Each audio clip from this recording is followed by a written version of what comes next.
Hi to all of you out there. Welcome to this podcast, which is about words. I'm Anil Anaya, back with a new episode. Like I have always said, good words are great company. Today you could be discovering a string of words here that might strengthen your journey as you work towards your life goals. And that's the mission of this podcast. And to strengthen this mission, I'm fortunate to have Lakshmi Sucheta as my guest. Together, we'll be exploring the world of words. And a little bit about Lakshmi before I formally welcome her. She is born and brought up in Mysore, the beautiful cultural capital in that sense of Karnataka. She has her post-graduation from PSG Tech in Coimbatore and then decided to have a journey as an IT professional. Welcome to this podcast, Lakshmi. It's, as always, a great opportunity to have conversations that reflect life, and I'm sure you have put in a lot of energy and life force into being evolving as a person, and the beautiful word, like you said, Ashta-avadani. So that caught my attention in our pre-talk. So I think I would want you to start with the lucky Ashta-avadani kind of perspective. So what does it take to be Lakshmi Sucheta? Yeah. First of all, before I start, Ilrigu Namaskara. I think it's really pleasure being here, especially on this topic of probably the power of words and so on, Anil. Definitely, I think quite nervous. This is my first time. I have never faced a camera or a microphone like this. So, really excited at the same time nervous as well. And I think when you were introducing, in fact, I was thinking, what should I even give as my profile? Then I thought in Kannada, I was reminded of G. S. Shivarudrappa's poem. In one of that, he says, "Stri endare ashte sake, ninage bere hesaru bekenta." Wow. So, I mean, do you really need to tell anything? The moment you say woman, we come up with multiple things that we do. I always look at women as being the multitasking kind of people. That's where this word of, I look at, whatever I'm sharing is purely my personal view. So I look at women as being sort of like Ashtavadanis, because I had seen multiple things when I was young. We used to see this Ashtavadani kind of, wherein I think multiple people, it's supposed to be 8, they all pose serious questions to this one, the SME or the specialist, and that person would be able to give perfect answers to all of them. And I think women are probably born to be like that, probably. So, if you ask me, being a daughter, mother, wife, maybe at office being a boss or an employee or a friend, multiple tasks that we do. So if you ask me, that's what Lakshmi is. So I'm probably doing all of those, and I'm pretty happy about the way things are going. Great. And when you introduced, like the way you said, born and brought up in Mysore. So anytime you say Mysore, it just lights up my eyes, and yes, sir, very.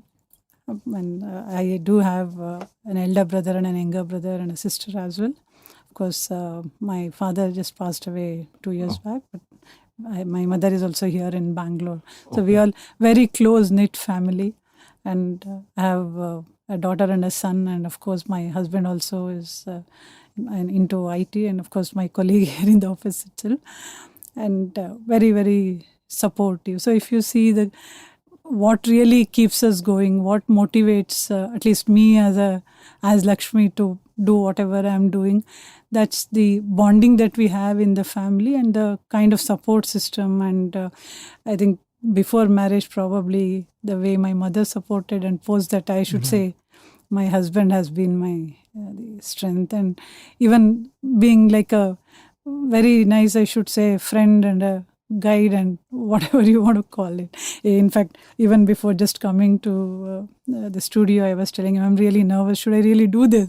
Then he said, hey, you go and do it. You can Thank do God. I have to send him a special thank it. now. Exactly. So he's the one who says, no, you can do it. Just do it. Great. So, and that's where I started reflecting on some of the words that you had, where you say power of words, right? That one word which says go and do it. Right. Probably that's where I think, I remember in schools when you used to be on that line and then before you start running, they say 1, 2, 3, go. That go literally pushes you out. That's how I think in a lot of things I've seen my husband just go and do it. I think that really makes me do probably get the best out of my potential probably. So that's a great prompt. So a word can be such a big prompt. Very It can kind of cognitively rewire, like you said, 1, 2, 3. Stop if that was the word. People would just like freeze. Oh, that is not a prompt. So the word go. Go is a Go get a go. So there is I think we are all wired to hear and then rewire ourselves in the direction where the word pushes you. So I think words carry a whole lot of responsible positioning, and I think now with the society being more open, Lakshmi, so I see that earlier communication used to be within a closer set of people, knit of people. It will be like there also, if there is a miscommunication, it is kind of handled by the diplomat in the family. There is an arbitrator, there's a diplomat, there is it's like multiple personalities bring together and become a family. That's the beauty of the various colors like in a rainbow. But now if you are able to moderate and choose what you speak, then I think a whole lot of situations are better handled. Even at the family level, sometimes I feel. And then especially now because of social media, Lakshmi, everybody is writing mails, everybody is sending out a tweet or posting something on Facebook. So the whole requirement of being more sensitive. very So what do you think? I mean, how do you think our influence of words should be curated? I think in the presence of social media, not just social media, I would say because of the kind of technology we have, and you are right. I think in terms of saying earlier we used to be in, if I had to literally fight with you, shout at you, I have to be there in person. Correct. But now I can do that over phone I know. as well. So, and maybe I can, earlier it would take a week for somebody to get a mail which would have been like saying, I can't do this, or I'm upset with you, or anything like that. Right, But yeah. now, click of a button, you get the message. Yes. But what I see missing is the empathy or the emotions around it. Mm-hmm. Because when in person, when you say something, then you know what the other person means. But I think in the social media, and maybe I can put some emojis and say I'm happy or upset. But that doesn't replicate what exactly we feel about it. That's where probably there's a bit of disconnect, I would say, in terms of maybe I'm still upset about something and putting it in a mail or a WhatsApp chat versus telling that in person. I think it's a big difference.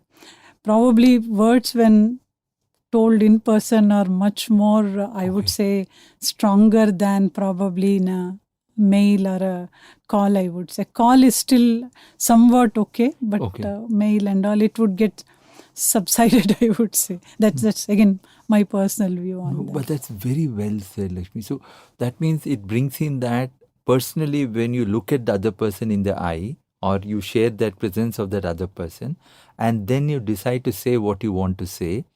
So there is a particular aura or a vibe that is created. It's like an energy field.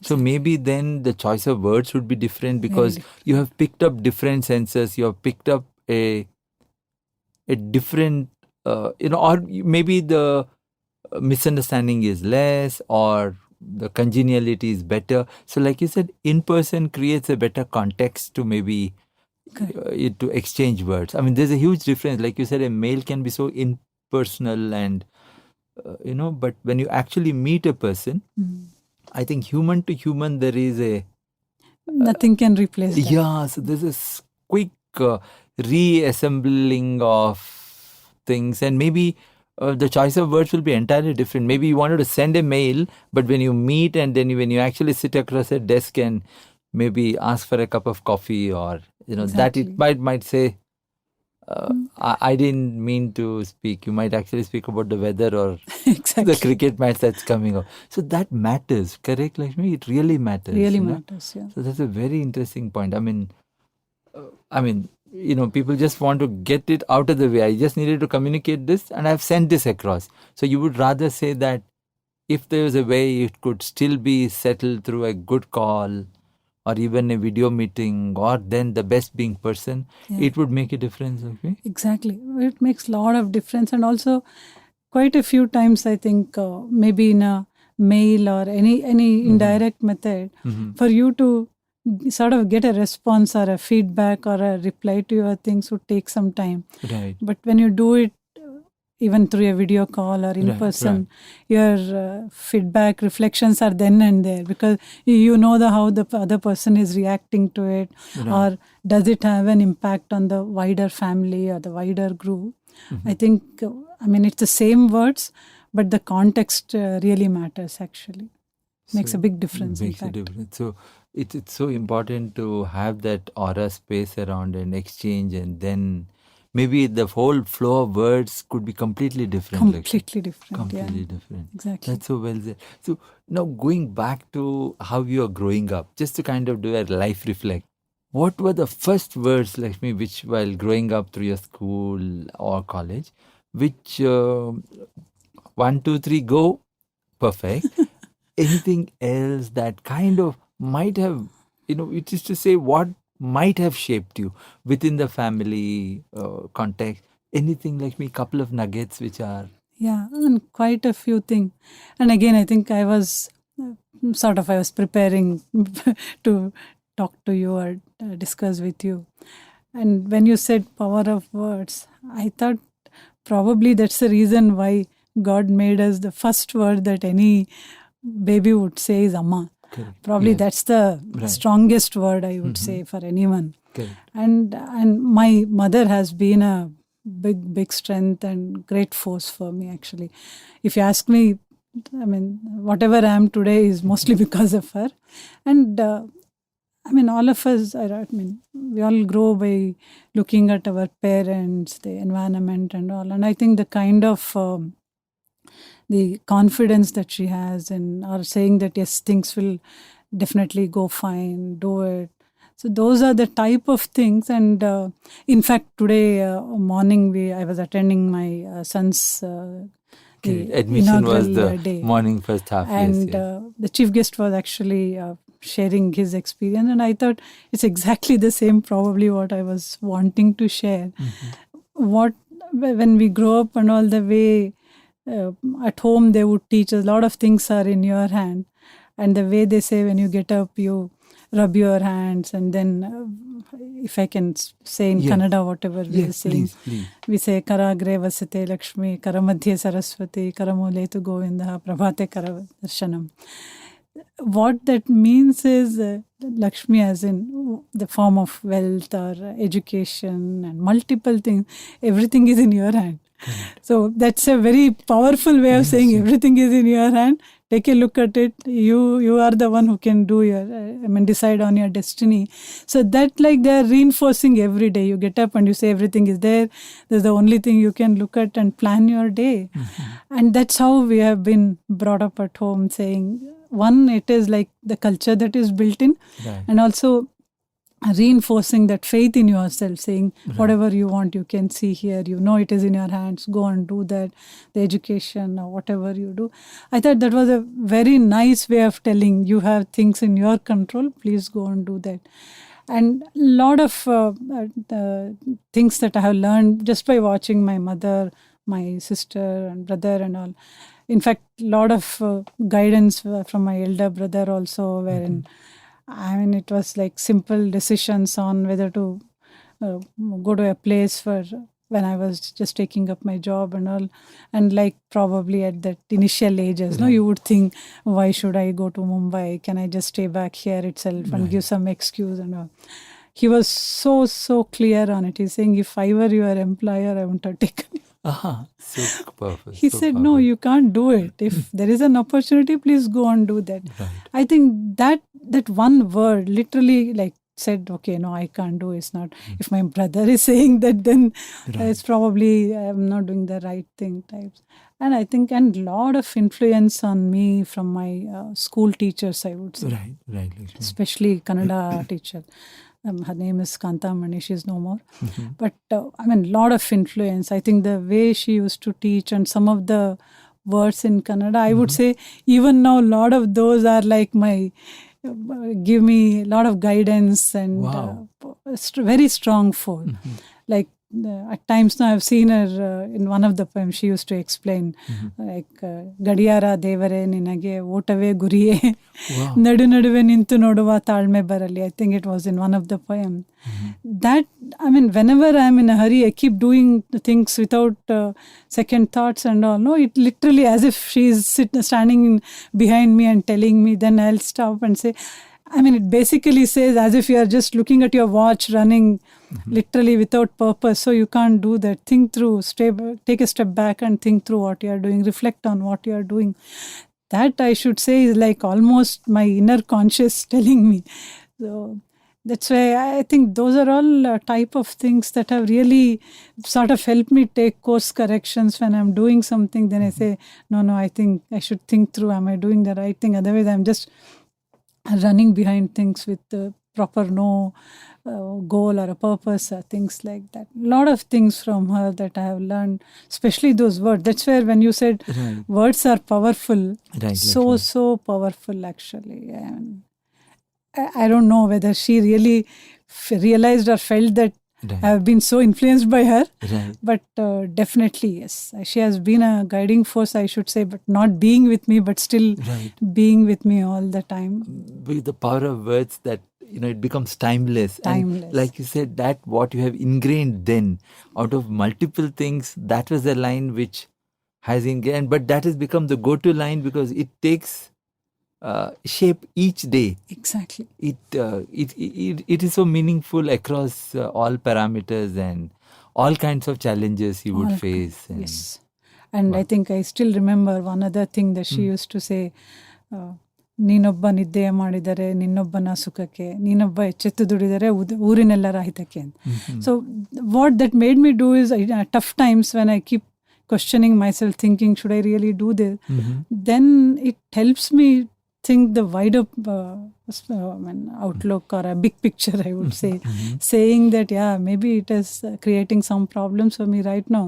But if I continue with this, maybe it has a wider benefit or a wider impact.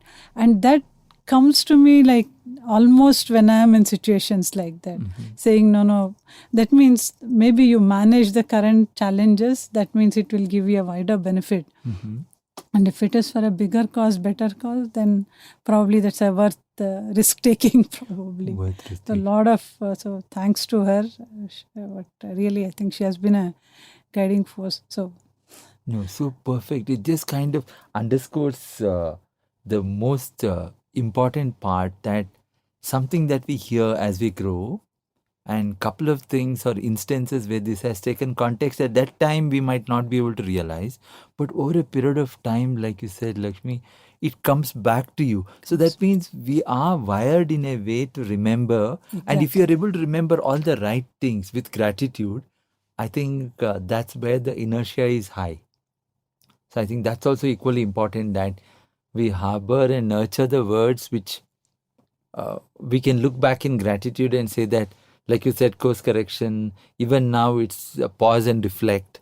And I'm sure many decisions, and even the other one was very powerful. It's not just about you, it's about what comfort you might not be having at that moment doing a part of a job or duty, but the manifestation it can have on the society, on a larger team, and your contribution, that's the willingness to be kind of give back to humanity as in the larger question. Correct. Yeah. So perfect, Lakshmi. And Thank just to kind of take off the tangent, so in food in Mysore, which was your favorite word?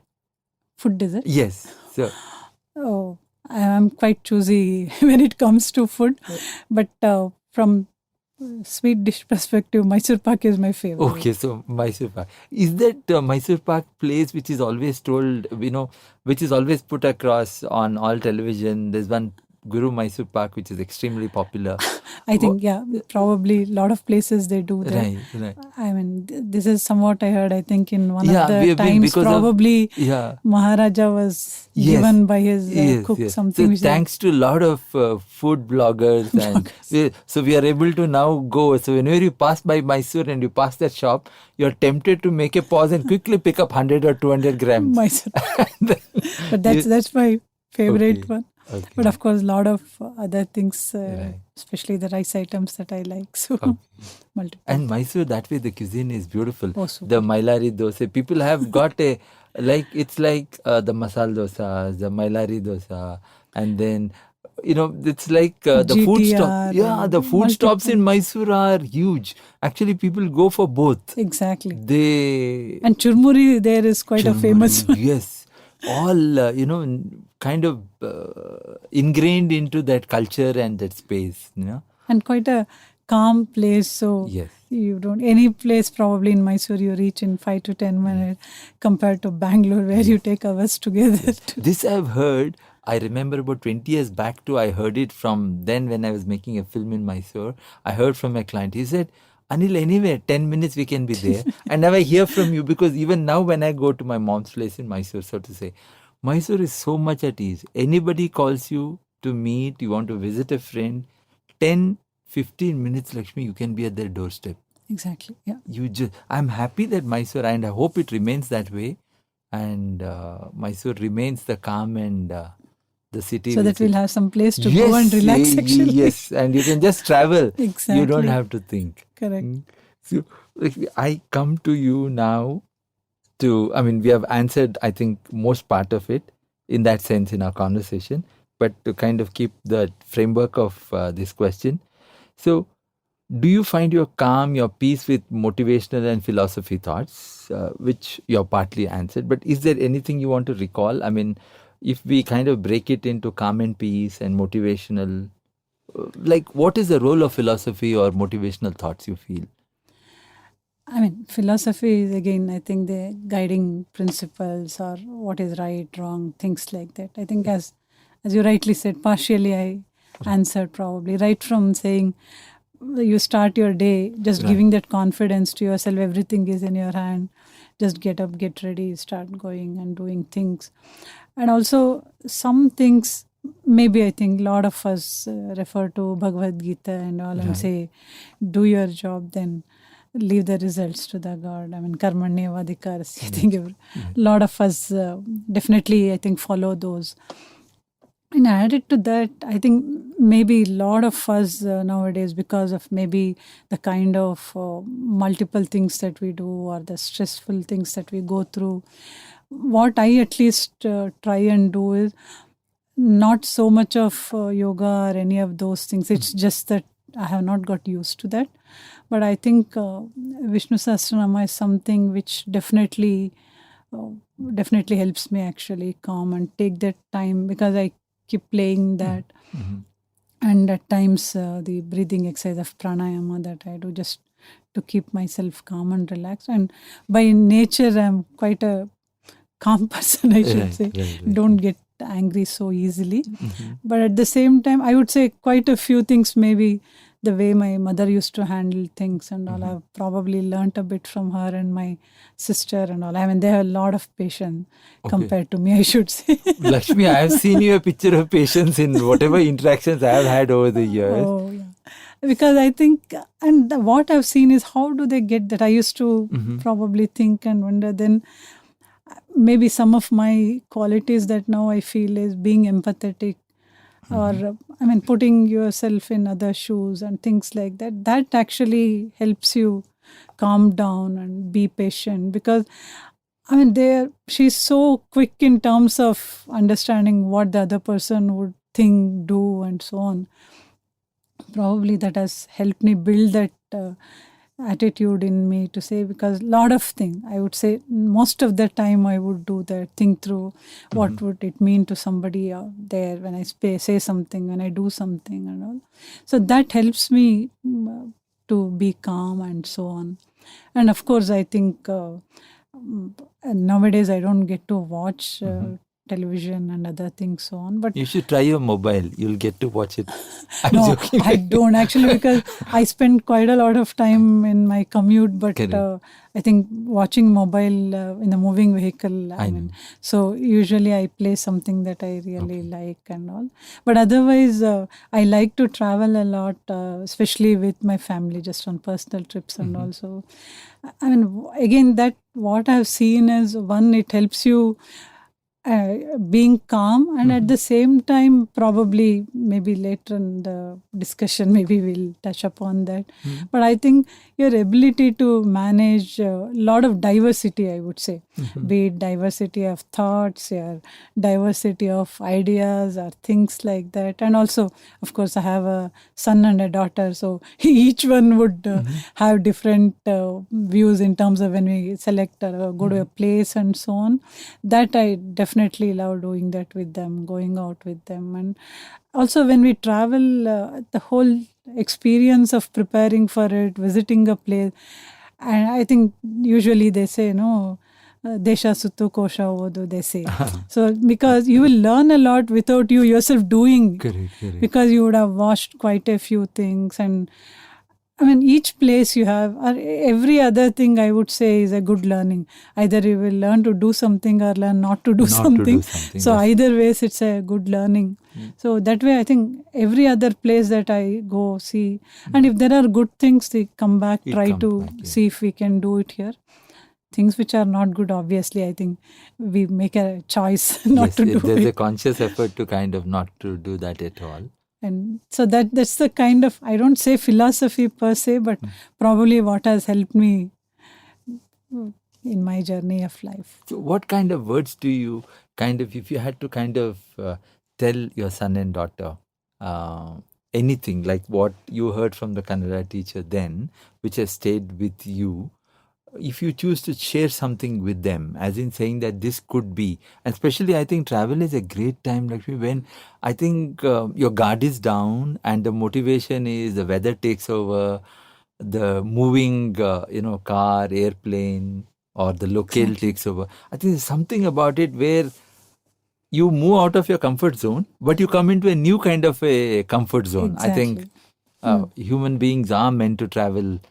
We have been evolutionary in that sense of the term. Correct. So during such time, is there any specific thing you decide to choose with the son? Because that's a chance, you get better attention, or, that's the time you can load them, saying that, I had this thought. And do you share these instances? Were there opportunities for you to say? Yeah, see, what we do is, in fact, as I said, it's a close-knit family. My younger brother and his family, my mother, they all stay close by, and my sister-in-law as well.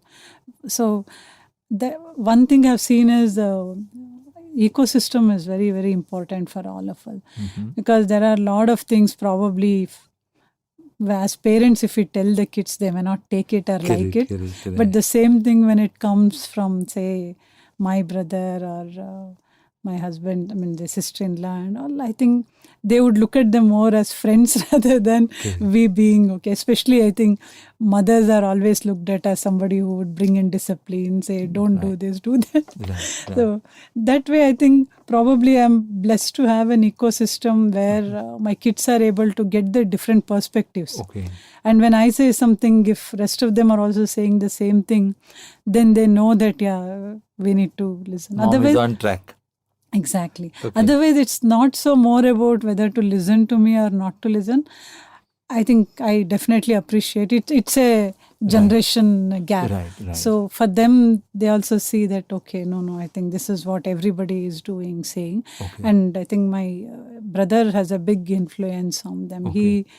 Amazing kind of approach that he has, wherein I think he is able to explain to them in terms of some of the disciplines that we follow, or I mean, like a lot of that, some of the rituals that we do and so on. And he's somebody who wouldn't do anything just for the sake of it. Of doing it. So he says you know about it, understand about it. If you are really okay with that, then only you do it. That way, I think they have understood a lot of things that we follow.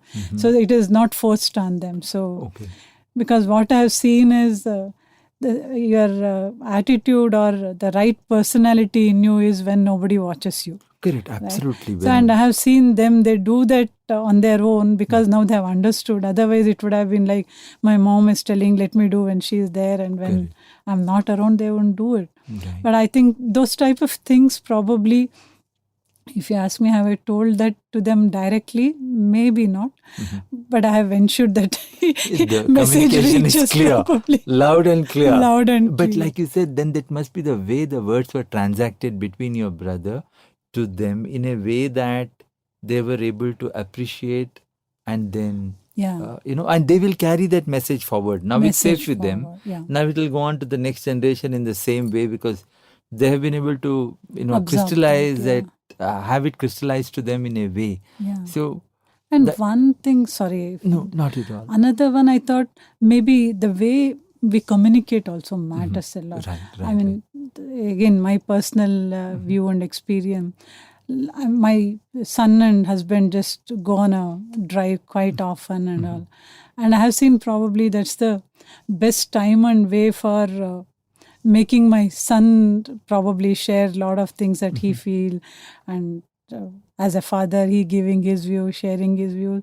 That I thought was quite powerful. Otherwise, a lot of kids don't open up, or they look at father as somebody with a stick beating. No. But I mean, amazing. I think I really appreciate the way my husband handles it. So I think that he has ensured there is a different way to share things, make them, because it's not that every time you have to give it in writing, tell them something to do. By watching you, they learn. And more than anything, that spending the time.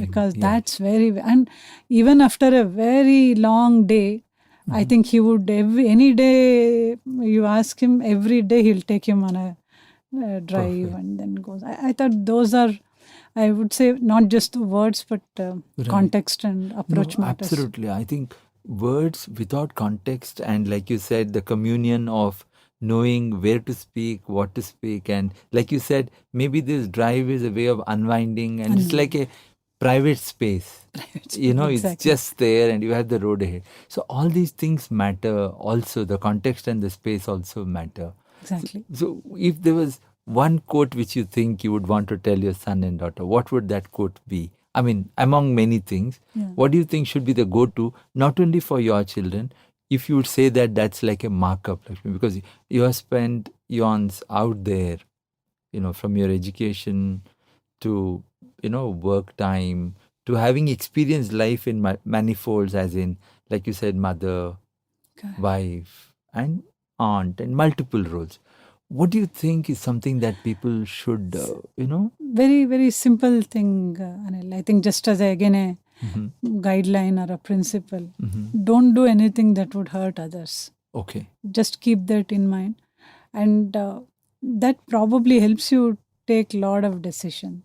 So I would tell them, think through whether if you are doing something, is it really hurting somebody, impacting somebody, then please don't do that.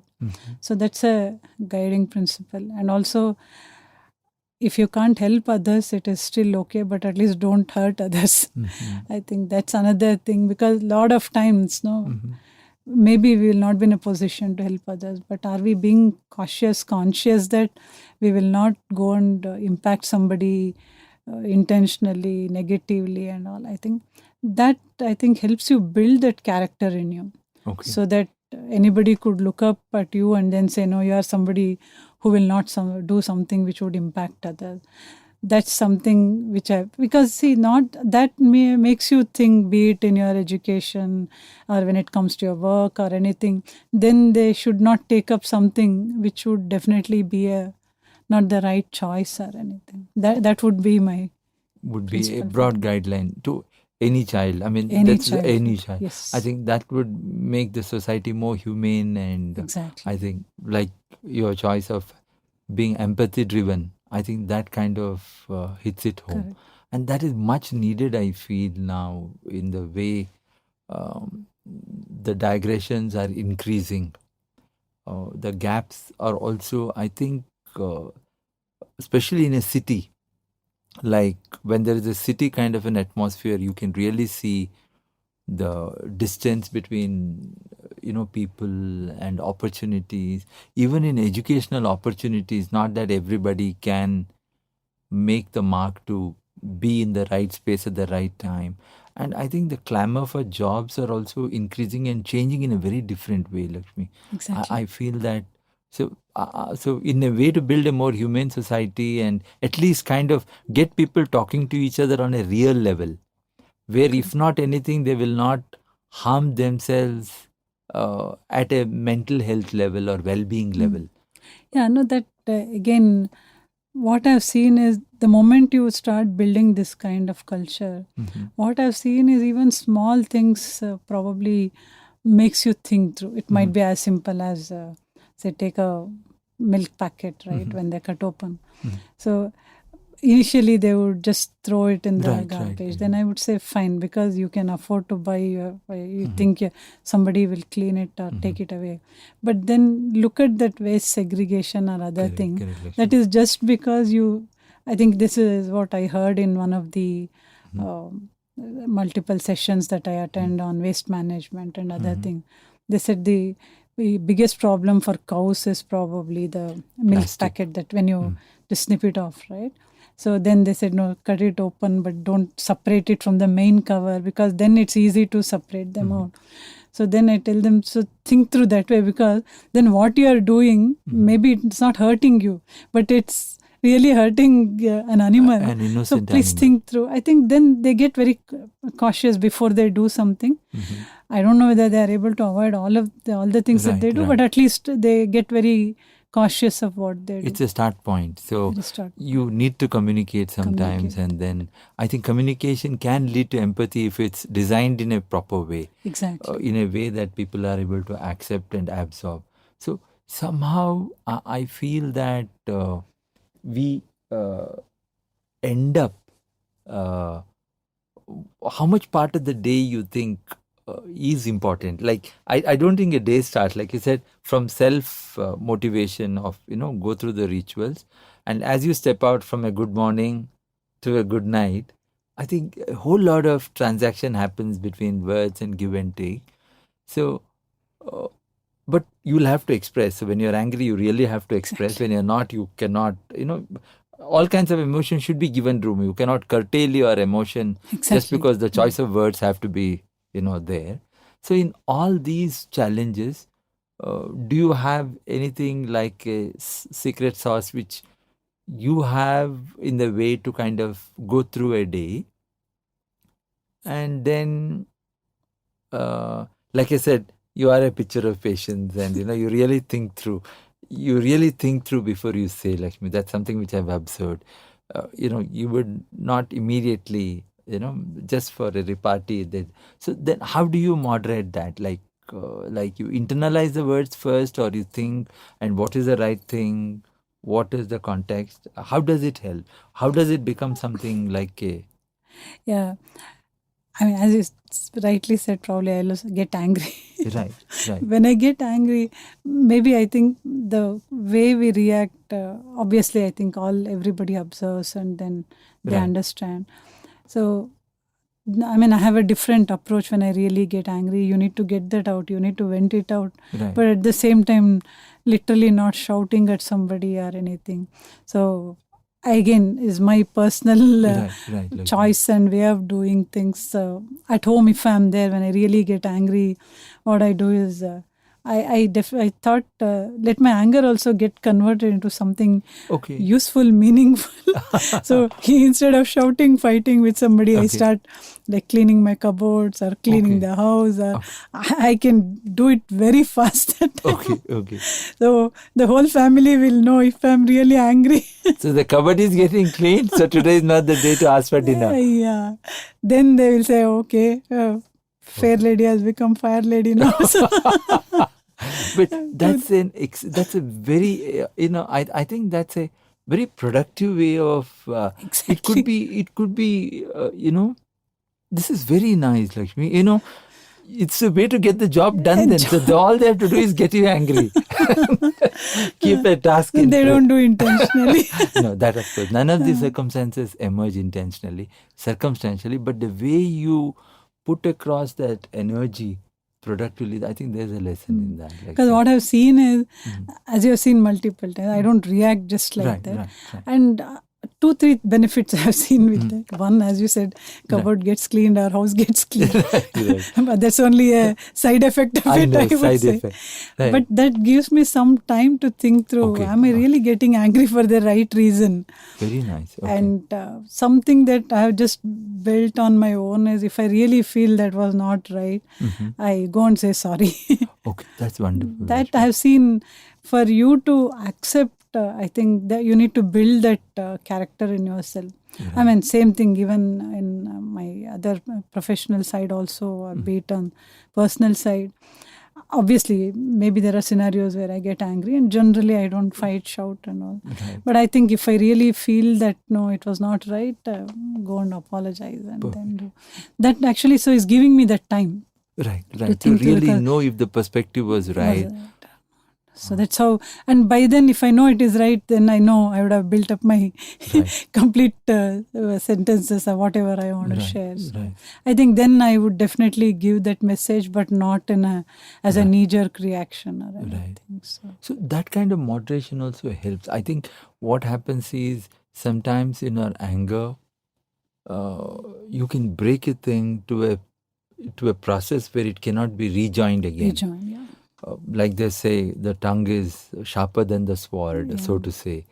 So this is a great way of, you really need to say why you are angry and what is the context of that anger is demanded, because a certain process was not done. Exactly. That message needs to go through, otherwise the correction will not happen. Exactly. But at the same time, like you said, lashing out, and it can have other unfortunate, kind of reflections, yeah. which is so. This is an excellent way of productively using the message, and also in case the perspective is wrong, like you said, Lakshmi, be the first to get up and say sorry. That was not meant to be, and my perspective is wrong. So I think that's a bigger message which needs to go to the true schools, colleges, in terms where I feel that owning up is not something people want to do that easily, because they feel that if you own up and if you're not defensive enough, then the oppression or the oppressor or the so-called oppressor will get more, will take a false advantage of you. Is that, that is not right, but that is the kind of context that gets said. Probably, yes. But I at least feel that I feel relaxed if I really have got angry or done something. Right. And then if I feel that it's not right, the moment when I go apologize and clarify, I feel a lot relaxed. I at least know that I have given the message, I have shared. And conscience-wise, so I think this approach is the much wanted approach, I feel, across all kinds of situations, be it at the family level, at a gathering community, or workspace, wherever. I think people should adopt to kind of know that it's nothing personal. Objectively look at the framework, see if it is contextual, and you should learn to withdraw and not move forward. Somewhere I feel their words and more messages should come like that forwards. Otherwise, I think at a student level itself, the hype is that you need to kind of be the aggressor to be a leader, which I think is the wrong with its... I don't think, and I keep sharing this with my kids, because again, maybe from college, what I've heard is one of my lecturers would say, you don't have to shout to be heard. Wow. So that was something which really probably makes me think, people hear you out, you don't have to shout for it.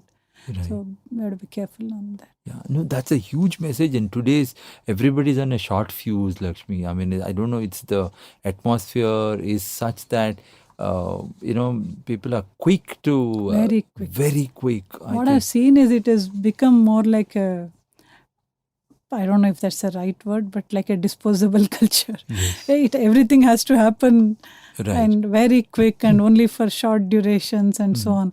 If you see, they want to get the outcome quickly, they want to see the results quickly. Right. Everything is like fast forward. Fast forwarded. But I think all good things, Lakshmi, is like the weather change. Even a rain holds to take effect, it has to rain for some time. The earth to kind of soak up the water, the flowers take time to bloom. So somewhere I feel that we have lost our sense of observation of how nature gets things done. Nature gets things done in a very modular, systemic process. And like you said, we are in a very disposable, quick to Correct. react kind of thing. Instant. Everything is instant. Instant, gratification or Yes. reaction. So, reaction. So that I think going forward to the younger generation now, somewhere these lessons are extremely valuable, Lakshmi, because I think well-being is hooked up to that. Exactly. Yeah. So the moment you unhook the main hook to well-being, and then you do course correction with medication or force-fitted short-haul holidays, Correct. It's not the answer. It would do more damage than good. Would that be correct, Lakshmi? Yeah. I mean, you're saying if that kind of a message is not given in terms of that control your anger or think through before you do something. Right. So if those messages are not given, any other things that you do would be more a periphery rather than anything else. Right. Because it affects you as much, though you might not realize. I mean, I think each person who goes through that cycle might think that they have escaped the harm which their own anger is doing to them. Correct. But actually, bodily, in terms of they have done some harm in terms of organ, and Exactly. at the body level itself, there is a harm which I think the body kind of absorbs. Correct. As the way, the way you change the pitch, the tone, the way you kind of get into that mode of anger. So I feel in our system now, Lakshmi, though, it's a very competitive space now and getting more and more narrower now. Correct. Do you think these kind of life lessons are equally important? Like in subjects, we have standardized methodologies of studying. Just, earlier, like you said, you have the ecosystem, so that's a privilege of where multiple voices are able to come together at maybe functions, birthdays, Correct. or special festivals, and a lot of exchanges happen. But in case, the ecosystem is far more spread out and not within reach, it's only once in a way. And most families now are quite long distance families. They're like long distance relationships, one part of the family is in one part of the world, the other part in another city kind of thing. So do you think that in that case, now neutral agencies like schools or let's say, normal institutions, you think there should be more interventions, Lakshmi? You feel that? Definitely, yes. I think, especially because I think my son is just getting into his engineering now. So I was watching the subjects that he has for his 10th PU and all. Of course, all the right subjects. Good, absolutely. But I was thinking maybe there should be something which would teach them the life lessons as well. And especially off late, I think I started listening to some courses or sessions from, I think, on the alternative medicine and so on. And not so much about the medicine, like that's a different subject altogether. But I think what I really, or at least I understood and I thought it should be taught even in schools is, see, end of the day, we are all made up of that Panchabhutagala, right? Correct, 5 absolutely. basic elements. Right. So basically the soil and the earth, and then your water, air and sunlight and space and whatever. And if we are not able to manage this in the right way, And I think nowadays, if you look at every other thing is polluted. Correct. And maybe the impact of that is what is seen in the kids or the new generation. Mhm. Because I think I heard that probably gut is your second brain. They Yes, say. it is the most prevalent topic Most this one. So if you are not having the right food, when I say right food, whatever is the right food, choice of food, quantity of food, your water, if those are not in the right way, that is what is making people probably get irritated, get angry, get upset. And I think it's like a chain. now. Right. So, and probably if these are taught in the school, then I think kids will probably manage themselves. Otherwise, if you ask me, I mean, my niece is at home, a very young one, just loves to eat chocolates and ice creams and so on. And anyone at her age would Yes, do that. absolutely. But then I think maybe earlier days, if you look at access to ice creams, chocolates and all, used to be quite limited, I would say. Correct. Yes. Now, anytime you want, you order through whatever your can Swiggy Zomatos and Swiggies and all, you will get it like click of a button types. So there is accessibility there to these things, but that means you are putting them at a risk of taking that more and more. Right. Not just chocolates, ice cream, but I'm saying food in general. Yes, generally, yes. So what to take, what not to take. But if they are taught in the initial stages itself, they will make that choice. Yes. Now they don't know what is right or wrong. And when parents or anybody would say, don't eat this, don't eat that, they think, no, for everything you say, no, when can I eat this? Yes, absolutely. So that's where I was thinking this should, or at least the life lessons should be made part of it. And especially, I think I was listening to again on this when I went through this alternative medicine, even before the talk of any medication, be it on color therapy or your acupressure and those type of thing. But even before that, why it happens, because these are all not looked at from an organ perspective per se, but more from a energy or the root cause and things like that. So when I heard about those things, I realized, okay, one is the type of food itself. So telling the kids about that in the initial stages, and then how do these impact their behaviors, or even I think a lot of kids don't even go into the sunlight. They don't play outside. Vitamin D is the key word now. They are all inside and then playing with the mobile or whatever. But then they think that's life. But if you are not getting exposed to sunlight, there is a big impact on their mental wellness. Which, and I think over a period of time when they get into that kind of a scenario where you need to help them, anything that you tell them, one, you can't get them back to their original state. And by then it is too late. That is where I feel these concepts and making them go into the sun, play there. And I think the sports or the play brings very different attitude in you. Your ability to share things, and you will lose at times, you'll win at times. That builds a very different character actually. Accepting defeat you learn from sport only. Now I think quite a few of them probably would just play there and they can devise whatever they want and so on. I think those are some things, again, it's my personal view. I thought when I looked at some of these kids and all, they should be taught to them, because then there's no need for someone else to tell them what to do, right, wrong and all. So I think somewhere I completely agree with you there, Lakshmi. I feel that sometimes the ecosystem which is there, if it's rich enough, then it's able to contribute and create these liaisons.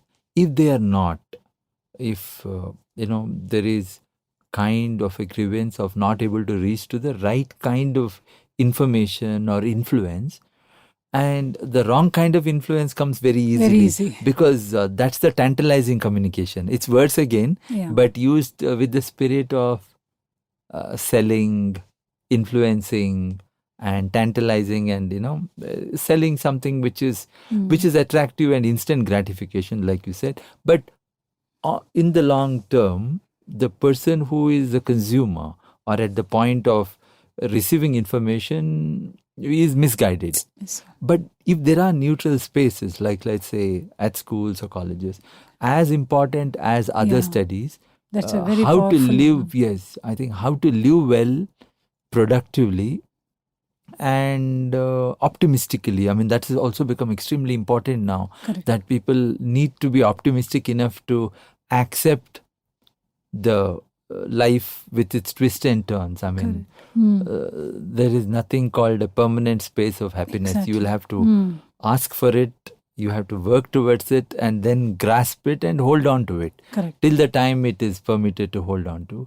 So all these more ingrained lessons, I feel words have a very important role Oh, to yeah, play. of course. Yeah. Because you can convert it into languages like me, you can present it in multiple ways.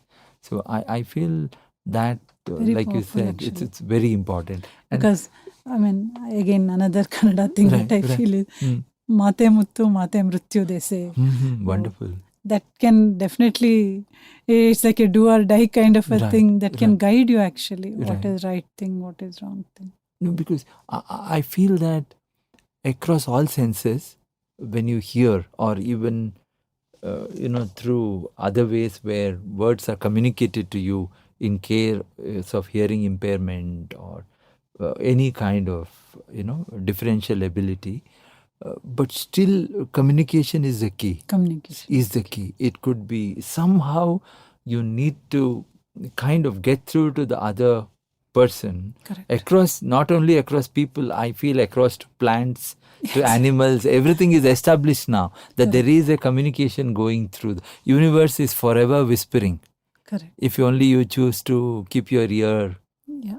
open or your mind open more than the ears, I think that there's a conversation going on. So I feel the right conversation is where things can kind of egg you in the perspective where you will find it more productive as a life cycle.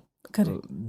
That I think should take precedence somewhere along the line. Exactly. I feel like that way. And then, like you have already illustrated that these words have helped you clear your mind, inspire you. That was the next question, and you find your questions answered. Yeah, I of think course. you put all that. Any other thing that comes, because all these nuggets are beautiful. You seem to have a treasure trove of these sayings. Any one or two which comes to your mind, Lakshmi, which you think which you think others should hear and maybe imbibe and keep it with them. No, I think probably maybe one other thing is in terms of, again, my personal view in terms of how people should probably look at things is inclusion. Mm-hmm. Because what I feel is maybe with the new gen that I'm seeing, they're becoming quite, I would say, I don't want to use the word secluded, but still, I think it's quite they're independent, but at the same time, I would say it's quite limited that way. But then what is happening is like the way I said in terms of the earlier approach of word, you shout or fight when you see somebody in person. And if you don't meet people and if you don't see how or what they go through, that ability to have that inclusion is missing. Correct. And not just from the neurodivergent or any other aspect, but at the same time with anybody, because they say bhinna jiva bhinna karma, so each one is different, right? Correct. So our ability to accept that people are different and you may not expect or get what you expect from the other person, or you have to compromise, or you have to just live with everybody. I think that that value of having an inclusion society is something which I feel at all levels. That's where I feel probably a bit more people should start thinking in that direction. Otherwise, I think maybe it is just the comfort level we get because of whatever affordability we have or facilities that we have in place.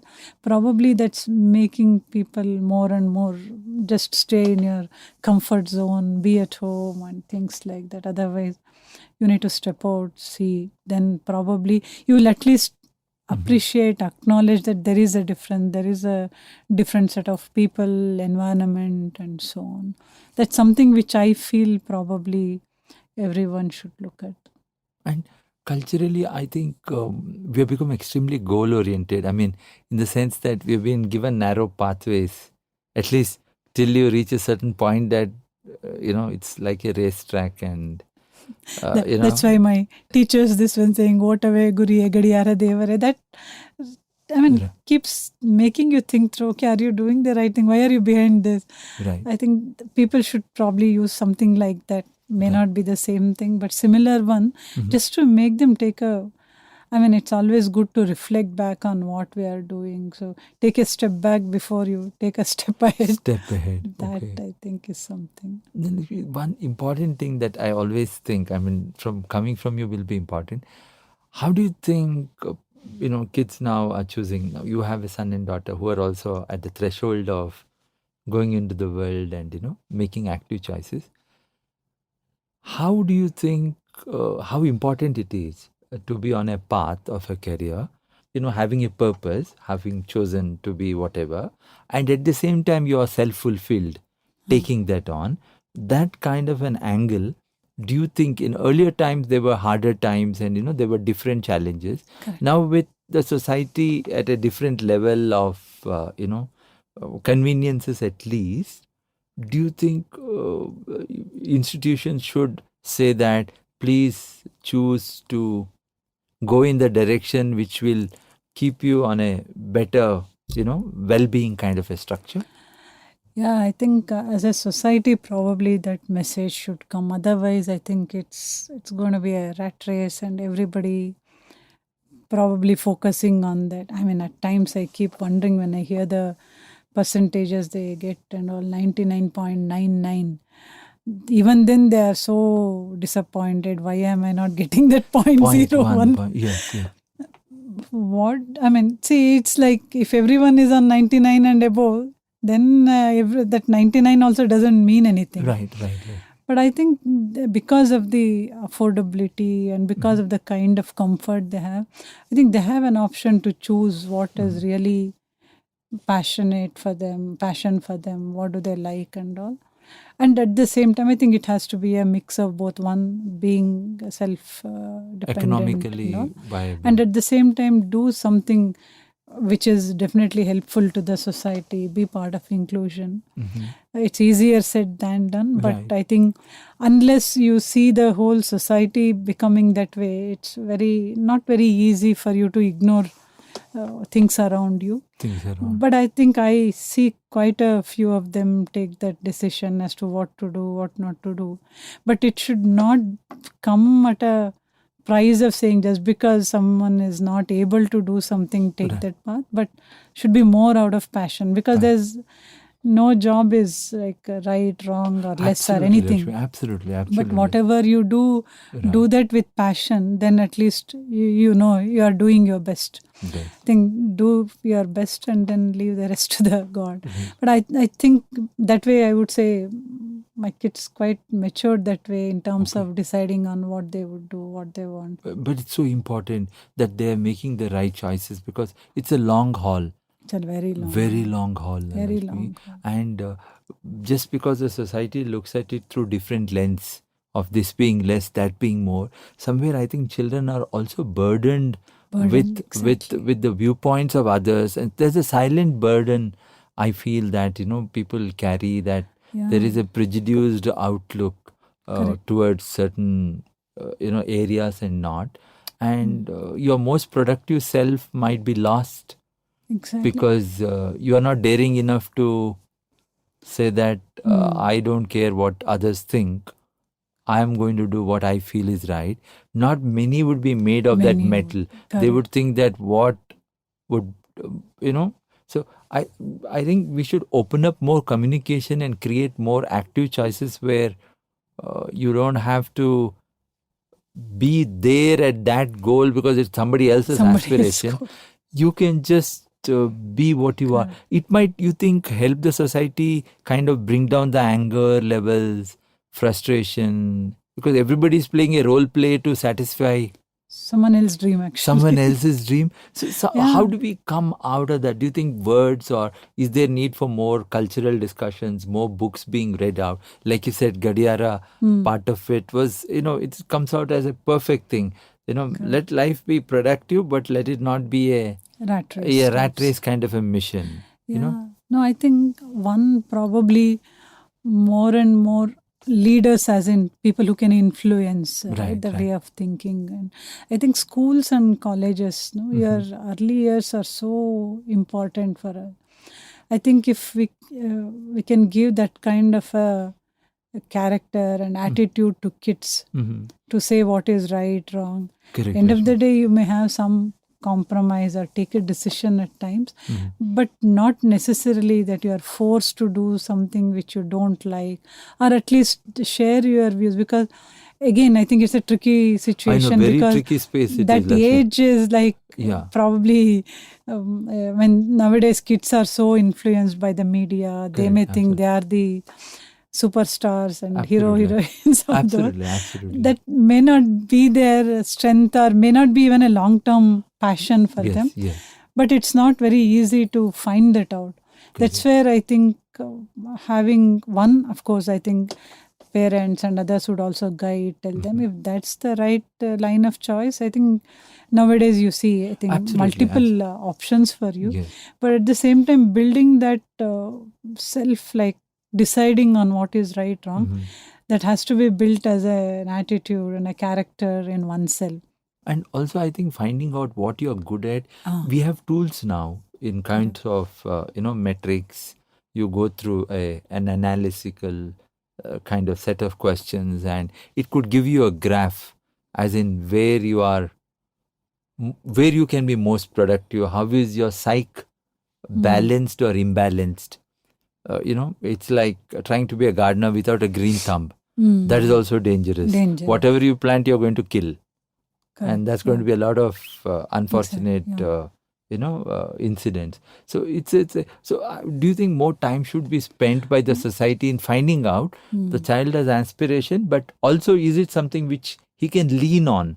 So Correct. these in today's ways we have analytical tools. These things can be analyzed for a child, for the parents, and help the child. So what I'm trying to imply is, Lakshmi, we might have the best fighter pilot. Not the fighter pilot, let's take the fight out of the pilot. Let's say the greatest pilot ever who can, land, do one of the, continuously the finest landings he's able to do. So that kind of a pilot skill is there. But unfortunately, he's decided to be a chef. Correct. So we lose a good pilot but somebody who's got culinary traits, who is able to, bring something onto the table in the most palatable form, could end up joining some other thing. So how do we set this? So I'm looking at a lot of words, counseling, put a lot of analytical metrics at a point where child is able to, voice out and say, this is what possibly I can lean on, and then course correction can happen. It's not like set in stone or a period. But at least, do you think such things are worthwhile in exploring through words, families, and institutions? Again, my personal view again. See, on the tool, I'm a bit cautious and worried also. Because quite a few, see, end of the day, it's a framework somebody has prepared. Right, Maybe right, wrong, I don't know. And end of the day, you never know how people use that kind of a framework to box you in saying you are not good at this. Yes, good at that. absolutely. Yes. So I would probably avoid that. And it's too early because I think kids are also not in a position to, for example, if it's a questionnaire and someone else may tick that, or they may tick in the wrong way and all. Right.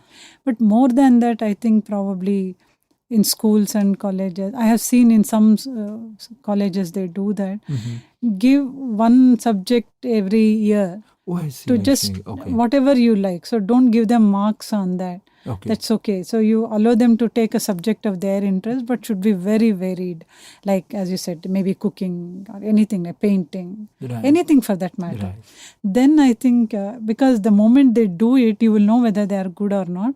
And in that 5 years, 6 years, you would have seen what is really interesting to them. And then probably mold them. That I think is probably a better way. But tool is a bit, I think is slightly dangerous or can be used in a misused different way. Also to box people into. Box people, or I really don't know how people would use it. Use it.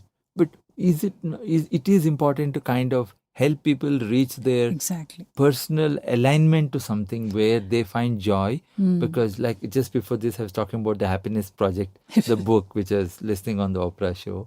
So, you have everything around, but still that there is a skewed thing called you're not able to meet the requirement to be happy in a state of mind where you're most productive, where you will have the right amount of empathy, you have the right amount of gratitude, and you're able to be highly responsive to everything, Hmm. to all relationships that surround you.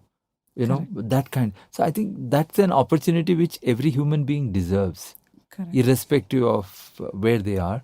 And that's something which, if it comes into force, I think it'll Correct. kind of might be a way to look at. So there also I look at words are influences which are used, like used in communication to influence people. So I'm thinking if more of such communication also is placed Correct. positionally, and with the advent of more and more communication can come through neutral sources now.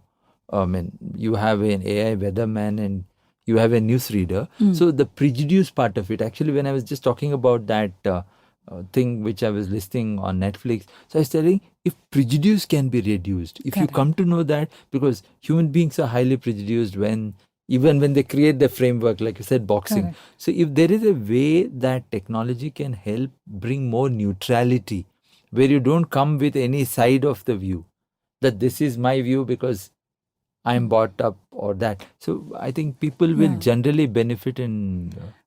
Probably, I think if curriculum itself has an option to just take up things, do on their own, Done that. and just say how do they perform, Okay. not in a scoring way, but at least is that an area of interest to them? And it can't be like 100 skills. Maybe Correct. we know few things which generally people would like to do. I Okay. think that probably might help rather than the tools. Kind of. Or And also then finding an economically viable way for them to create sustenance. Exactly. And today I think sustenance is possible with almost everything. Everything. I mean, amazing actually the way things are turned out. You, in fact, compared to when we were doing Right, our right. graduation, I think your job opportunities and all are much, much higher, wider if you ask me. There are so And many the startup culture is there. If you feel you can be an entrepreneur, if Exactly. you can set together, you don't have to actually to be a third generation businessman to be an entrepreneur now. I mean, you Exactly. can just get up and say, I'm going to cook meals and I'm going to reach out to 30 people I know who can be ordering the dish I make. That kind of a situation is on. That kind of connectivity is available now. Very easy. You can just host yourself on the web. You can, Correct. so there's a way you can make that possible, Correct. provided that's an active choice. And it's a choice which helps you be a better person. Exactly. If you are happy doing that, then I know. it. But I think somewhere people should find a way to kind of accept gratitude and happiness. It could kind of bring down a lot of other problems down, maybe. Exactly. Yeah. A lot Correct. of those. And not all would be fortunate like you to have those words come your way. Come here. Like they say, Munde Guri Hinde Guru. No, I keep thinking. Yeah. Probably this teacher of mine is always at the back of me to provide that guide. It automatically comes into me somehow thinking that. I mean, I should really grateful to her actually. Right. No, this is fantastic. Very powerful. Even now what you said is correct. Munde Guri, Hinde Guru. Like, It's so powerful and it just looks like, you are in the center and then you have two pilots are in charge of flying this. guiding you properly. Yes. So, you always have, that's the way I think that's the kind of situation which I think we should wish for most people to carry forward as a torch. Exactly. Because most people might not have that rock to hold on to. Exactly. And I agree. many spaces we are seeing that lot of slippages are happening, and because of the larger reporting by media, you can see that it is not just isolated. There are patterns sometimes, and somehow I feel generally that words are a force, and Very, very. we very should true. use it most productively. Most So productive. then I come to one important from my journey of writing, and I kind of I'm sold to the perspective of what words can do. So these are three quotes from one of the books, Tiny Pathways. So I'll just read this to you, one of them, and then the next and the next. You please reflect on what you think is the right reflection you would have for it. So I go to the first one now. When you set your goals, be careful not to overlook the haze that comes surrounding it. My way of looking at is, I mean, that's a very nice way of saying, keep the big picture in mind. So just don't overlook Right. rest of the things if you think you are focused on something, because I look at it more from big picture and also the context perspective, Mhm. right? That I think is very powerful, actually, the way you have highlighted it.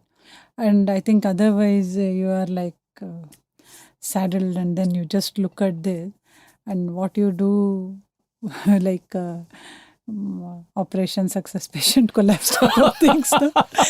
You do Wow, something, but that's a real, that's most of the situations now sometimes, yeah, Lakshmi. so I think that we have to. I completely agree with you. And I mean, there are a lot of times, I think, like the way I was sharing my experience and all, but that definitely, if you have that ability to think through, that's where I tell my kids also, and that's something which I follow. Mhm. If you're doing something, make sure that it's not hurting others, impacting Absolutely. others, because that also helps you have that attention to details. So Perfect. when Okay. you're doing something, you know what does it mean to rest of the thing. So that I think is really Will help very people. powerful. Yeah. Right. So the haze is sometimes people have fancy reasons to pick something up and they think that it's all rainbow out there. Mm. And sometimes I think falsely looking at what the reward situation is, Mm. and then going halfway and realizing that, oh my, this is not the beach I ordered.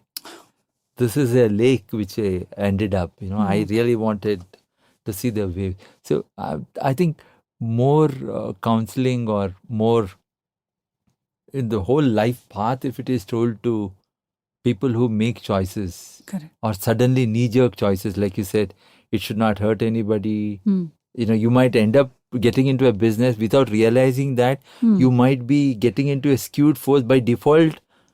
You're Which going is to impacting others. Yeah, which is impacting others, and then you might have a sudden realization midway. So it becomes a helter-skelter situation. Neither can you come out of what you have practiced for so long, Correct. and neither can Yeah. you pursue because your conscience is now at a point where it will not pursue. And then the reactions which is going to come from the immediate family. You will have, let's say, a husband or a wife who has to also bear the burden of this wrong thing. Then you have children who are caught midway, who are completely innocent, and they had nothing to do with this business of. They're just there at that point of time, and then so somewhere there, I think words we'll have to be using so that more and more discussions, like that attention to detail, Lakshmi. I think more discussions within the family, or like you said, in your case, your brother is a great mentor, and he's able to articulate what is the best way to articulate. So we'll need a lot of, I think, conversations children should have, or people should have more conversations. Yeah, that's exactly what is required. Right, In my case, it may be brother. Right, In some cases, my sister does it. Right. So I think it's conversations end of the day, because at times, I mean, at the end of the day, it's your mental fix saying, no, this person, if they say maybe right or wrong, or maybe they will always tell, don't do this, don't do that type. But it comes from different side. In my case, or at least our cases, I used to feel teachers were like very, very influential for me. So in each case, I think.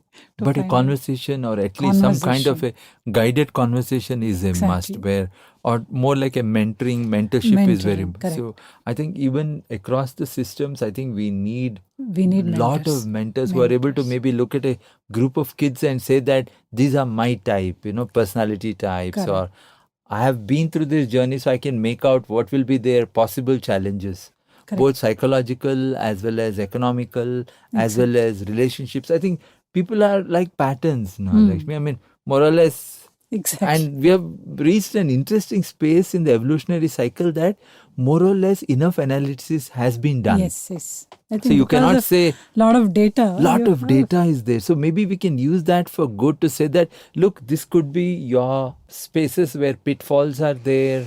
These are your high points, and that might actually help people be there, Lakshmi. Definitely, yes. So I'll go on to the next. So this is the mind can at times blame the stars for twinkling bright. So mine is always twisting words and true meaning. So I feel that cognitively that's the style by default I write. I feel that sometimes when it's laid out straight, that's one way of communicating. But my comfort is in I get these words in my head. Don't blame me. The way I interpret this is probably I think it's a bit of human nature. When something goes wrong, you blame on someone else and then say, maybe I did the right. I don't know if that's the context or the way in which you're written. Right. And I think I would say to some extent, again, it is the kind of bringing or upbringing guidance that we give and all. Because it was very interesting when I heard when I traveled somewhere. So they were saying in this particular country, when something goes wrong, we just say that, no, it is your mistake, you please fix it. But they were comparing with the way we do, right? If kids fall or babies fall here, immediately you would comfort them. And of course, I think with not any wrong intention, I know. you would... you would beat the earth and say... You would hit the ground and say, ground is the problem, you were right. Right. And if it's only in that, fine. But generally, I think that's the approach. So they were saying, no, you guys should avoid doing that. Otherwise, they think they are always right. Someone else is wrong. That is so true, Lakshmi. Actually, in this context, what sounded like a harmless way of cajoling the child, you are now setting the precedence to say that because they always know, because the kid will know whether they fell and there was some problem. I know. The kid but then they'll start thinking, even when I made a mistake and fell down, problem is with the other one. Right. So it was a very nice one. They said right from young age how you should. Otherwise, but in that country, they don't follow like what we would do empathetically. I don't know at the country level, but at least that family, they were saying, they were comparing and saying. Culturally. Okay. So if they fell down, they said, okay, you have to get up. That's all. There's no other option. Right. So that must be the Novak family. So you become a star. You just go back to the tennis court and you start doing the, forehand again and again. But that's so true. The context of this is again misplaced words. At that moment, it brings you comfort. Exactly, yeah. But it is setting the guidance and mindset for them. It's like a guidance missile kind of thing. Course correction, this is the way. Doesn't matter what number you push. Correct. Because now what I've seen is maybe even, say for example, if the kid comes back from school and then says someone hit me or I hit, and always they will defend, saying I didn't do anything, the other kid do. Right. So immediately if we take a stance and say, no, you are okay, the other kid does say. So I think we are helping them build all those wrong approaches actually. But that is also, like you said, we are putting them into a straitjacket through the words. It's like, what is your choice? Like instead of finding out what actually happened, you should have been the one to apologize, or is there something we should let go? Was there anything? So I think... again, a good conversation with the child. Very good conversation. Otherwise, at times we may think, no, these are all kids, so it's okay, we'll just comfort them. But that's how you're molding them. Perfect, Lakshmi. Like you said, taking the time to have a good conversation where they can kind of tell all they want to say on the subject, and then you can take your time to tell them that where exactly. So I think... Because I think that first few years, whatever you tell, they accept it without any checks and balance on that. Right. I mean, I've seen my son was maybe in first standard or UKG, and I used to tell him stories every day and I was telling him, saying that don't hurt the animals or birds and all. But there was one story that I read out to him, saying that put a parrot in a cage. I think there's some movie Correct. that Okay. I was watching and explaining to him. And I said, because that parrot was put in a cage, in the next Janma, he was put in jail. Some movie Perfect. was One there. context. Okay. So I was just telling him. Maybe at that time I also didn't realize that he would take it so seriously. Perfect. But I think I was explaining and saying, so what it means is you should not hurt, otherwise you will get paid back with whatever Correct. you have Correct. done. Karma Oh. coins can be gathered. That was so this one, and I think in one of the same year there was some project for him, and unfortunately, they will ask him to do projects and all. I think teacher had asked him to do a cage. I think they were doing some. I don't remember. So he has refused to do that. Wow. And teacher obviously complained and sent me a note saying your son is refusing to do his project work. You come and check. Then I was not sure because he was he used to follow what was done. Then I asked him what happened, what didn't you do? Then he said, no, they asked me to do a cage. And I said, I will not do it. Wow. And then I asked him why you didn't do. They were asking project. No, you said that the parrot was put in a cage. For him, that cage meant was that a it was wrong. definition of confinement. And then if it was put on next Janma, he was in the jail, and then I don't want to do that. Then I appreciated him because he was Correct. taken He it. carried that deep within Exactly. him. And I realized that I was being so influential and powerful. Right. A small kid. No? Right. Then I went and requested the teacher saying he will not do the project. If you want to score 0 or whatever, I'm perfectly fine. But he will not do it. Okay. Because if I had said, no, that's all a story, don't worry, do something, I think he would have just taken me for granted throughout then. Perfect. I stood with him. I said, yes, that's the thing. And if you don't want to do it, please don't do it. It's okay. Because at that time, I think then he realized, okay, if my mom is saying something, she'll stand by that. Perfect. That's where I was thinking that time, anything that you tell them just stays with them. Stays with them. So we have to be careful on what we tell. Right. So these small things of blaming this or something, I think that stays with them. That becomes... Perfect, Lakshmi. No, this is such a powerful thing which you said. I mean, this is such a beautiful context of an image which you brought through a story, and the child, when it comes from mother, one of the most powerful teachers is always the mother, and he has kept that as true, and that is true. Cage and confinement the cage is one of the most powerful symbols all over the world now, which is to be, and he has taken it. And what I loved was you stood by that. You didn't, the mostly what happens is, अरे बेटा ये तो कहानी है चलो. No, I immediately... And you might actually help build the beautiful cage. Chalo last and build one solid cage kind of thing. I felt otherwise I would compromise my position of being an teacher. Yeah. And also the message was so correct. But you stood by it. That is, this is very powerful. Lakshmi. Because for me, I think the positions of teacher and mothers are like sacred. Yes, absolutely. Absolutely. That's why when I started, I said that probably one of the strongest words is Amma. Yes, it is. By default, I think what happens is she becomes your first nurturer even before you see the world. Correct. And then transfers you from one space to another. Only she has the power to transfer you from one space to another. Yeah. And so she becomes your custodian before and after. So that I think is a beautiful part of nature where, that releasing into the world. So I think that also goes to show that all education in terms of gender equality and making women bring more education, bring more power to their decision making is so important, because they're going to finally also become a person who is going to get another person into the world. Only they have. So I think even their communication and words should very important, so that they become powerful custodians and they're able to transfer the right stories. Exactly. Like what you told was a very powerful right story. So that kind of stories are extremely important for mothers to tell children. Exactly. And that also is a very powerful set of words where children will be course corrected, be more humane, Correct. and gender-wise be more respectful.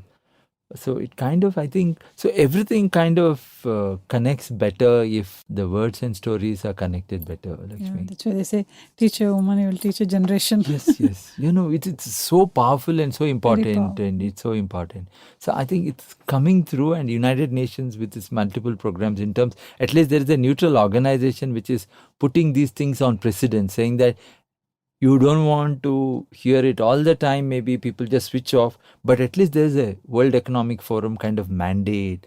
There are sustainable development goals, there are global goals. So at least there is a framework which is being pushed across 17 SDGs, where, which is clear and demarcated clearly. So sometimes these neutral organizations, but only I think we should give them more power to percolate into at all levels. It cannot be at one level where they're just there, and that communication only comes to a chosen implementation. few. Yes. So there's a lot of part there, like you said. And then I come to the last one. Unhappiness casts its shadows when you move away from light. What would you think as a reflection? So I don't know in what context you have mentioned that, but my way of reading it is probably, light I look at as something which helps you see the truth, actually. Correct, right? absolutely. So when you move away from that, that is what actually pains you more probably, or makes you much more being unhappy or upset and all. The way I would interpret that as probably in the light, or in the light of truth, probably you would probably look at it very objectively. Right. Otherwise it becomes like the moment you go away from that and interpret it differently, then obviously you will be upset about the way things have happened. Otherwise, if I again go back to the same thing which I said, if I've done something wrong and I realize, I go and say sorry. So that means if I looked at it objectively, then I say I'm sorry about it. Then I think you will feel a lot more relaxed, happy. Otherwise, you would always have that in mind and get upset and things like that. That's my way of interpreting it's absolutely true. The light is forever. It's like you said. Truth is the only light. Truth is only light. So you'll have to face it. If you're wrong, you'll have to face it. If you're right, you'll have to face it. And you have to call the card correctly, like you said. If it's a sorry card that picks up, you have to say the sorry card. Exactly. And if you feel you're right, you have to conversationally establish what is that perspective that makes you feel you are right. So I think it's important to... So like these words are always there, Lakshmi. What I've been writing is I'm hoping that these will just become triggers. You just... somewhere where you need a perspective, and what I'm hoping that is this will just add to your large repository of what you read, and but these come across with twisting words and true meaning. They come like some quite small nuggets, quickly kind of makes you pause, rethink your thought process, and maybe you will take better decisions is the hope, Lakshmi. That's the journey which is there.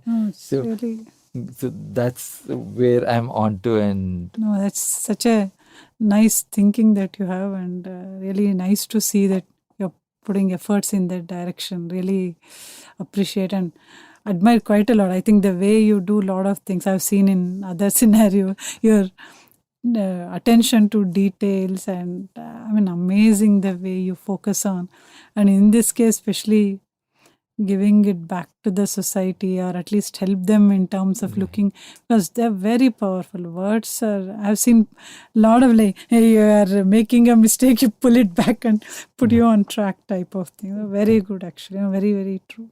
Thank you, Lakshmi. Very interesting. Hopefully it would do some good to people. Of course. Definitely. I come to the most pertinent thing. That is, climate change situations are emerging, and it's affecting all of us. And it's affecting our thoughts also, Lakshmi. Somewhere deep inside, I think there's a bit of fear and anxiety, though we might not. It's not like earlier days when it's raining, you just carry the umbrella. Now you're also thinking, is it flooding? Will I be able to cross this bridge, that low-lying area? And after that, how many days you have to work, not able to reach your space of work? then the diseases which might come as an after effect. So we are all, and this is taking a toll on our mental health, I feel. Yeah. Physical health is something which you can, force fit recover with some good medication, but mentally, if it starts bothering you, so in such a scenario where climate change itself is a challenge, one is, what is your take on climate change? As like we are all observers of what's happening. That is one question, first part of the question. Second is, do you think what kind of words can percolate around in the society, or is there a way we should, create the right conversations? Yeah. I mean, see, climate change is quite a vast subject, I would say. Right. But I think to some extent probably are in bits and pieces I covered during the conversation. But the kind of things that you're saying, it takes a toll on your health, mental, Right. both physical and mental. I would look at it from two perspectives. One is the here and now, like the way you said, okay, if it rains heavily, flooding happens, maybe there are diseases, how do I go to office or whatever it is. But my thinking is more to say, why is this happening? Okay. So if I look at it from that perspective, again, I go back to the 5 elements that I was talking of, right? So be it water, which is again through the form of rain, and that is impacting the land that you are living in. And also the weather is definitely changing. So that way, if you look at all of these impacting the food, the kind of food you get, the food you take, and that again is actually from within, it is impacting you. So that means that, and that is where I think it is definitely has an impact on the mental wellness actually. And more in terms of maybe, I mean, if you see all the climate changes, all of us are party to it. I think everything that each one of us are doing is contributing in bits and pieces. So definitely, I think this needs a serious thought, and how do we manage it, control it, because the number of trees that gets cut down, and our ability to take care of them, or do we even teach the child saying, no, go and plant a tree, do this. I think those are the teachings and learnings that we need to give them, and also understand the kind of impact it has, whatever climate change related one. But I think a lot of powerful, I would say, words that could be used, and I mean that get set go, 1 2 3 goes type of thing. Probably in terms of all these, some of the things that we should stop and start kind of thing.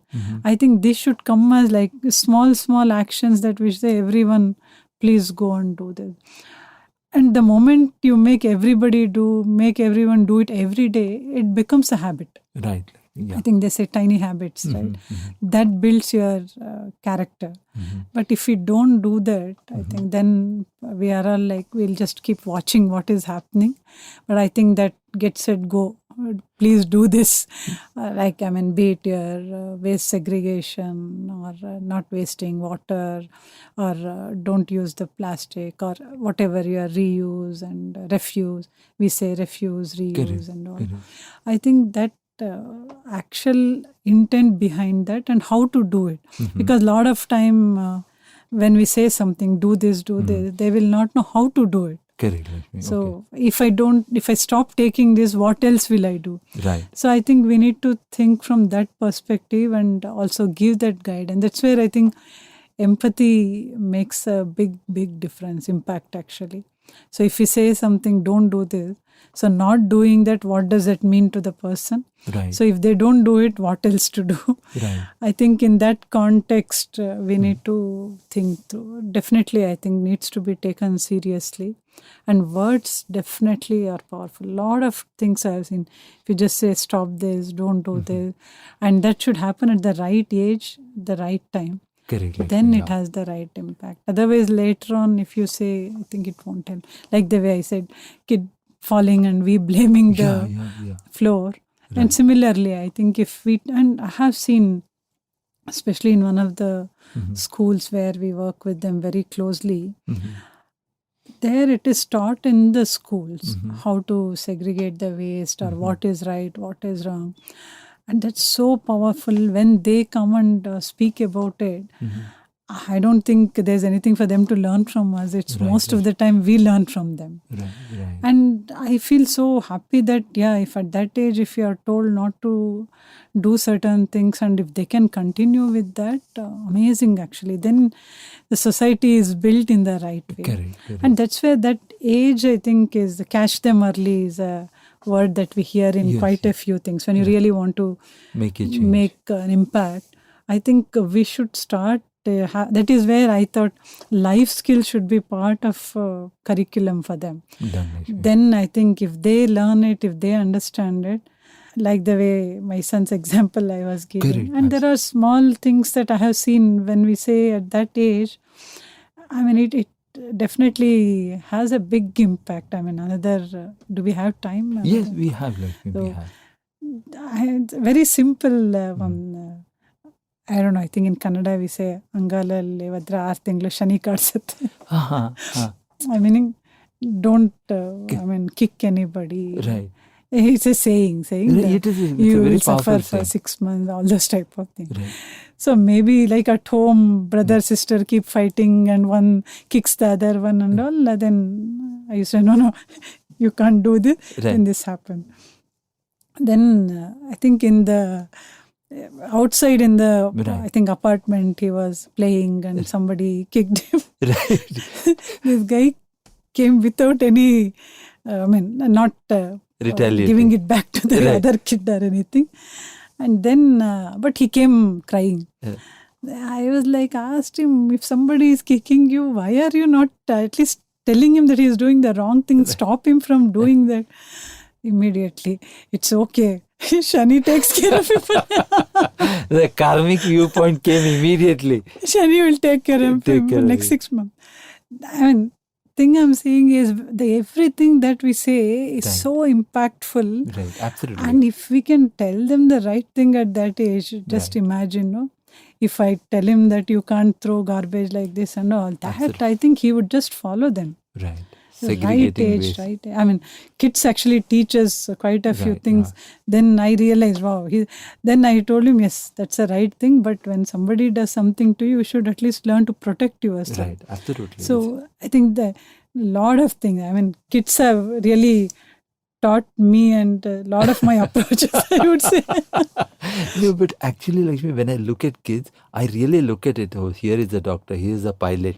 So, in years we could be flying in the plane, he is piloting. Here is the consultant who we might be approaching.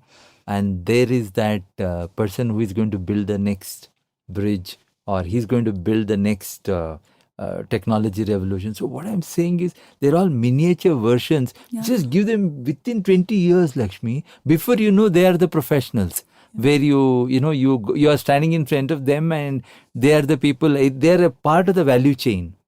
They're a part of the larger. So what I mean is they quickly move on to adulthood. Like you said, if we are able to tell them the right things. And then you would have made a generational change. Very big change. And the impact is huge. So I think maybe somewhere we are missing the actual attributes, like you said, life skills, very important life skills, and life messages also. Life messages. Which, proper conduct, sensitivity, and how to be kind of move towards well-being with less anxiety. All these things, rather than most of the time, Lakshmi, all these conversations come after your 30s. It has happened. Yeah, and in your 30s and mid-30s when, there's a different shift of energies in your self, and then all these heavy-duty conversations come. Are you anxious? Do you have stress? Where do you think, what is the trauma you faced? And then you get into regression, to understand how it was built up, what happened 30 years back, 20 years back. Then it's only, then it's only like fixing things.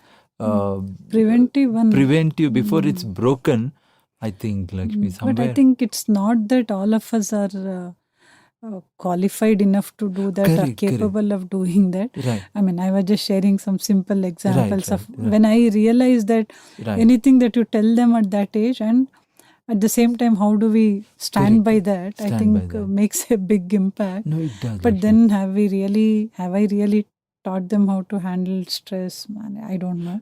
But I think some of the things, at least I was thinking, okay, this is the age when I Right. need to make sure that I be with them, tell them what is right and all. But not necessarily as a teaching per se. Right. But I think in the small things that we do, Right. I think that, No, help them reflect. yeah, Get them into a conversation. That itself is the first step. There is no right and wrong definitively, Correct. but there is a path which is more on the right side, which is more. So I think that kind of conversations, somehow I think children should be allowed to have more conversations. Correct. Lakshmi. I think even families and parents should allow more conversations to happen, because before you know, in a jiffy, 10, 15 years would have passed and they have become young adults, and then there is very little course correction, because they have other challenges. They have career challenges, they have relationship challenges, they have economic, multiple status. You need to kind of look for the right, goals and status. And there are multiple influences in the society. Each peer group will bring across. But like you said, at a stage when they're willing to accept without prejudice, if most of these become a part of most important lessons, Correct. not Most the regular curriculum. Apart Exactly. from that, I think as important as that, they understand conduct. I don't know why it is not thought of or being brought in as part of curriculum. Otherwise, Right. these would all become. I think I was listening to the other podcast the other day. I think there is a Twinkle Twinkle Little Star. Everybody tell. That's because it is taught at that It age. starts, yes. And similarly, like those type of things, if Right. I mean anything that you feel should stay with them, Right. teach them early, Yes, teach them at yes. the right age. Yes. Then I think it stays with them forever. And also, they would become better torchbearers for the society. Exactly. That is also equally important. Somewhere, I think somehow, I think one generation fails the other, and then later thinking that, oh, I wish. So this, oh, I wish, is a set of words I think we should expunge from. Yeah. I wished, so I did, and so I corrected. Somewhere I feel, so we'll Exactly.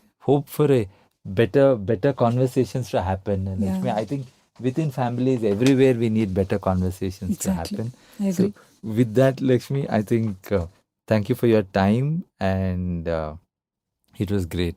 I mean, this went on, I think, extremely well for all to hear and learn also, Lakshmi. So the reflections you had and nuggets which you shared were priceless, because somehow this is the way I feel that one learns from another, I think, and you have lent that opportunity. So I would want you also to thank the audience who would be listening to you. Yeah. ಎಲ್ಲರಿಗೂ ನನ್ನ ಕಡೆಯಿಂದ ಧನ್ಯವಾದಗಳು. Thank you so much. Hope even if one lesson from this, if you find it useful, I think like the way you said, Anil, probably make this discussion really worth it. Worth it. Hope I had at least something that people can take away and reflect on and see if they can leverage on it. No, definitely, Lakshmi. It was extremely a great opportunity for me, and I'm going to now do the usual sign off, if you permit me, Lakshmi. And to all of you out there, hope this conversation would have given you words that might help you to open your minds and strengthen your journey each day as you work towards finding peace, love, joy in your life. Remember to believe in words. They have a force and power strong enough to change destinies. Words can give you the courage to overcome the gusty winds. Words can give you the strength to swim the rising tides. Words can help you celebrate the power of human kindness. Words can help us fulfill our dream for a better world. Thank you all again. We'll be happy if you could share this podcast. Do come back for the next episode. Until we meet again, bye. And a bye from you, Lakshmi. Yeah. As I said, thank you all. And I think my daughter would have loved to do this. She loves anchoring and so on. She would have, hi, hello, namaskara. She says, I should say, bye, ellargu namaskara. Thank you so much. Thank you. ಧನ್ಯವಾದಗಳು. Thank you, Lakshmi.